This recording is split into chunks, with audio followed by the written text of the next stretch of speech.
Hello guys, I am Chiku and today I will show you how to achieve AI like CC in CapCut.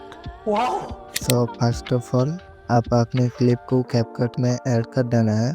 उसके बाद adjust में जाके brightness को +12, contrast को -15, saturation को +10 और ब्रिलियंस को -15, शार्पन को +50 एंड शैडो को -10 कर देना है।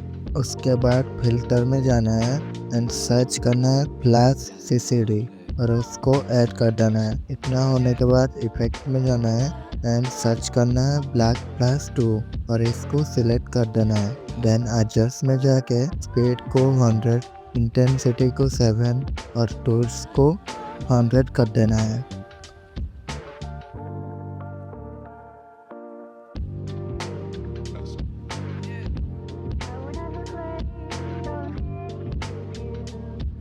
Okay guys, that's it for today's video.